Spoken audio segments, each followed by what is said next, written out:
Bonsoir. Bonsoir Québec. Wow. C'est la première fois de ma vie que je joue sur une scène à Québec. Première fois, c'est ce soir, c'est avec vous. Première fois, ben ouais. J'ai joué au Québec, mais première fois à Québec. Voilà. Alors je prends le temps de vous regarder. Voilà, un petit peu comment vous êtes, comment chacun voilà, chacun avec sa différence, sa singularité, sa particularité, sa différence physique, vestimentaire, sociale. Il y a des gens au premier rang, des gens au dernier rang. C'est comme ça, c'est la vie. Hein, on n'y peut rien. Oui. Mais ça veut rien dire. Il y a des gens qui ont moins d'argent, qui ont économisé, qui sont là, et des riches radins au fond, ils voient mal, ils sont là. C'est comme ça, c'est la vie. On va rien dedans. Ah, ça me fait plaisir. On est différents et en même temps, au fond, on est tous les mêmes, les amis. Tous. Les mêmes folies, les mêmes failles, les mêmes obsessions. Est-ce que vous aussi, par exemple, quand vous allez à la station-service pour mettre de l'essence, vous voulez absolument arrondir le montant sur la pompe? Au centre près, ça sert à rien, c'est absurde. Genre, tu veux mettre 20 $ d'essence, t'y vas, brrr, et à 18, attends, hey. Le suspense. Et t'envoies des petits coups de pistolet prudent.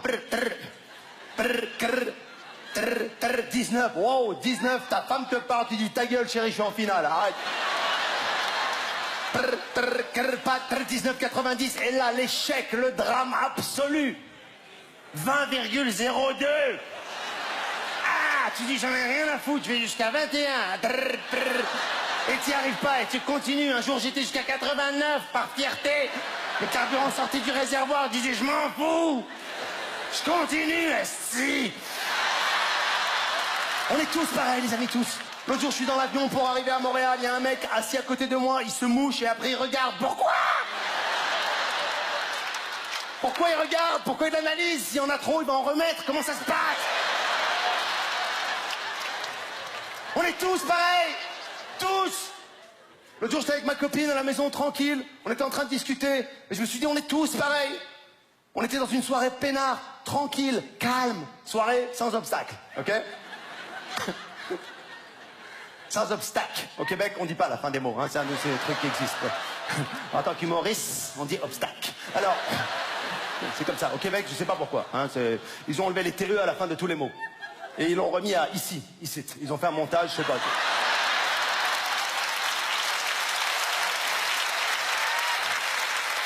Et j'avais compris. Et là, ma femme me regarde et elle me fait les fameuses questions pièges. Je m'adresse à vous, messieurs. On connaît tous ça. Chérie, est-ce que tu m'aimerais toujours si... Je dis, putain, qu'est-ce qui va se passer après ceci? Si je pesais 350 livres en plus? Non.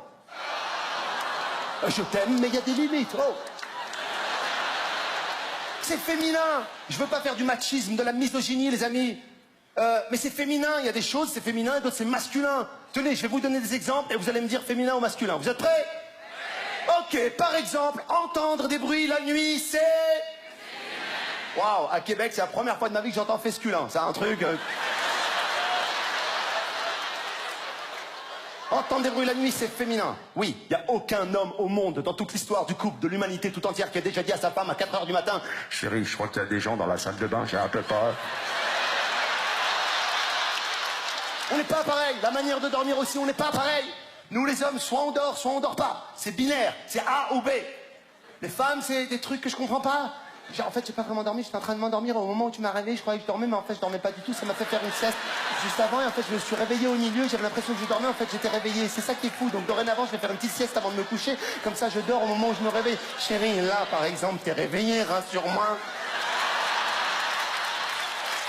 C'est fou. Et cette capacité qu'elles ont, mesdames, de dormir et en même temps être au courant de tout ce qui se passe dans la maison, comment vous faites? Nous on dort, il peut y avoir un tremblement de terre. Vous avez un sommeil en Bluetooth. C'est pour ça que quand tu bouges un orteil, elle te dit « Tu vas où ?» J'ai jamais compris vos questions de « Tu vas où ?» Il est 4 h du matin, je suis en caleçon, je suis presque à poil, où tu veux que j'aille, soirée déguisée? Non, je vais pisser, oui.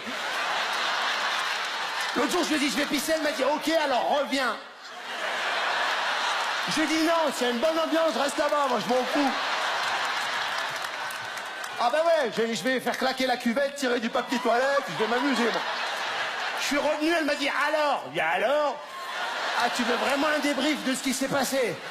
Eh ben écoute, au début c'était un peu difficile, mais après c'est parti tout seul, c'était génial. Je suis revenu, Moi, le truc qui m'a énervé, c'est qu'il y avait le chien à ma place. Je te jure, il a pris ma place. Ça m'a énervé. Déjà, j'aime pas les animaux, ok? J'aime pas les animaux, je vous le dis, haut et fort. Voilà. Quoi, oh, ça va? Vous n'allez pas me faire comme la dame à Montréal, il y a 2 jours, j'ai joué à Montréal. Une dame s'est énervée, elle s'est levée. Monsieur Almalé, si vous n'aimez pas les animaux, vous n'aimez pas les êtres humains. Je dis, madame, les êtres humains et les animaux, c'est pas la même chose. Et si c'était la même chose, on aurait déjà entendu des phrases du genre « Ma sœur attend des triplés, est-ce que quelqu'un en veut un ?»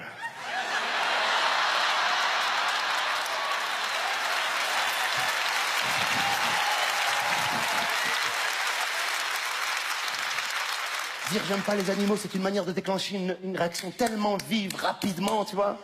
Cet après-midi, j'étais dans les rues de Québec, il y a une jeune fille qui est venue vers moi avec une genre de pétition. Elle me dit, monsieur, avez-vous 2 minutes pour la maltraitance des animaux? J'ai dit, ouais, ils sont où?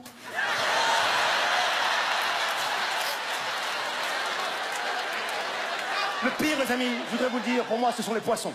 Le pire, l'espèce la plus conne, naïve, idiote, le poisson.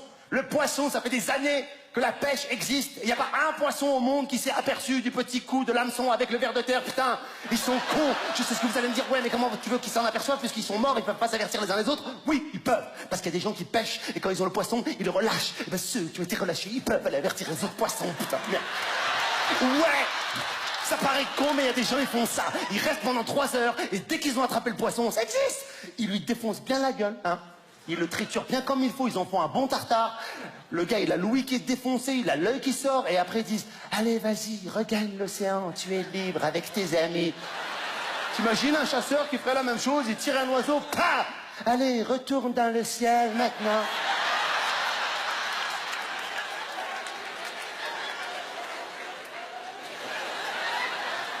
Ce que je veux dire par là, mes amis, c'est que les poissons qui ont été pêchés puis relâchés, c'est à eux d'aller avertir les autres poissons et d'aller carrément leur dire « Hé, les gars !»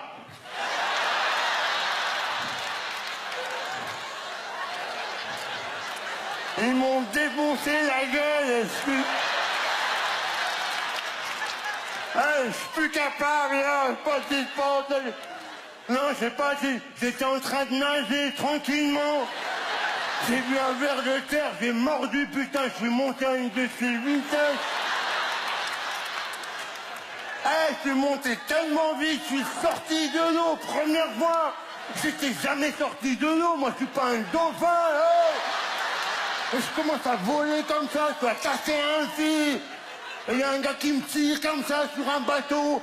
J'atterris sur le bateau, qui je vois? Ton cousin. Je te jure, ton cousin allongé sur un genre de plateau avec des légumes ici, de la mayonnaise ici, comme ça. J'ai dit, c'est quoi ce délire là? Je me retourne, sa femme, elle était en papillote comme ça. Et à côté, il y avait 2 saumons, des saumons que je connaissais super bien, avec qui j'ai grandi.